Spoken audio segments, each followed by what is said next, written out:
And the answer to this seems to be that they don't want to accept the clear instructions in the scriptures. Just the other day, somebody was posting on the forum that it's okay to have illicit sex if you're a married couple. Well, we don't accept this. We can't accept this because Srila Prabhupada didn't teach that, and the Vedas don't teach that. And somebody might say, well, nobody can come to that standard. Well, we're at that standard. What's the problem? The problem is that people don't want to change.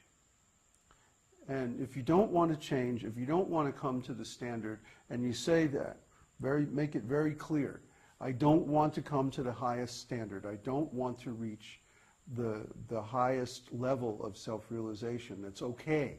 I'd much rather have a little pleasure now than a lot of pleasure later by attaining self-realization. Well, that's okay. That's your choice. You can do that. But don't try to change the philosophy. We won't accept that. And Krishna won't accept that. So what we really need is to have different levels of practice for people who have different levels of aspiration. People who want the highest, who want to go back to the spiritual world in this lifetime, they should practice celibacy, because this is advised in the Vedas. It's all over the Vedas. It's in every scripture I've ever read, even the Bible, that if someone is called to come to the spiritual world, they should practice celibacy. Why? Because the sex life impulse is the most aberrating, the most attaching, the most identification that we have with this material world. If somebody says, what are you? You say, I'm a man or I'm a woman. That's the first thing, the first item of identity, the first identification of the false ego. I'm a male or I'm a female, isn't it? So when we think of ourself, if we start off from this idea that I am this body, and this body is either male or female, then we're in material consciousness. But if we think of ourselves and our identity in relation to Krishna, then it's like we're neither male nor female. We're neither young nor old. We're neither black nor white, nor from this country or that country, or this family or that family. We're not a member of a particular race or creed or religion or political identification. None of that applies.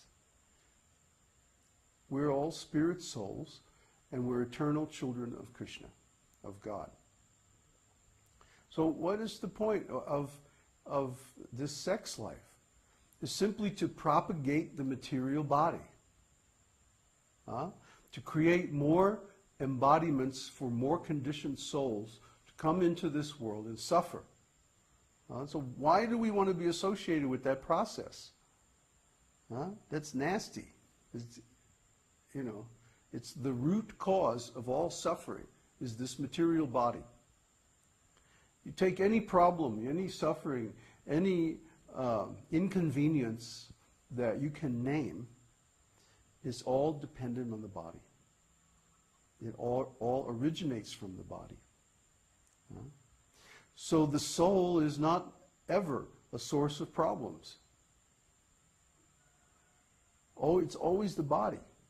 The body is hurting, or the body needs to be fed, or the body needs this, or the body needs that. The mind is also part of the body. So mental and emotional suffering is also there.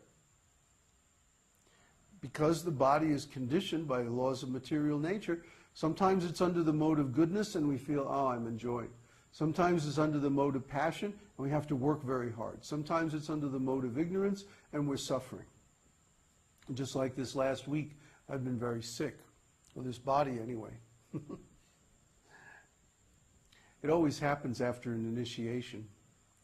The guru has to take the karma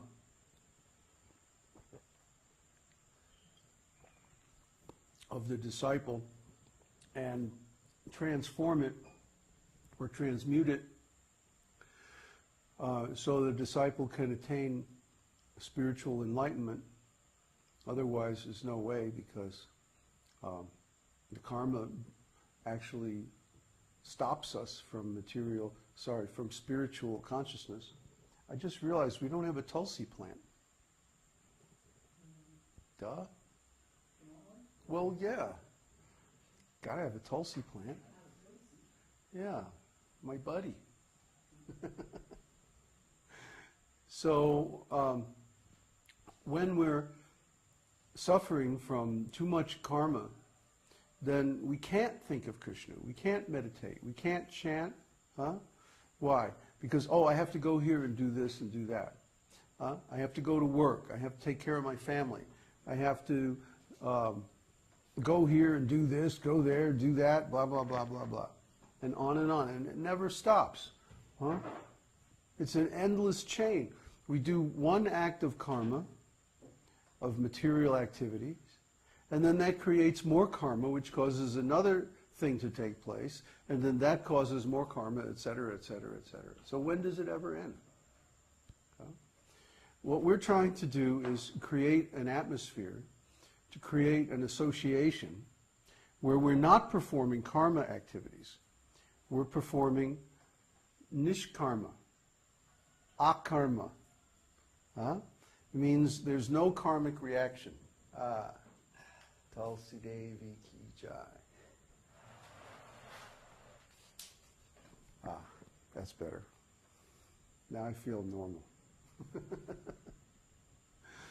So, nishkarma means activity that doesn't create any karmic reaction. And akarma means activities that actually dissolve karma. Devotional service, chanting, authentic Vedic meditations, and reading the scriptures and like that actually dissolves karma.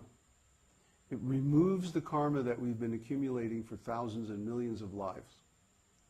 And so it brings us to the place where we can perform devotional service. Devotional service means activity on the spiritual platform. Activity on the platform of I am a spirit soul. I'm not this body.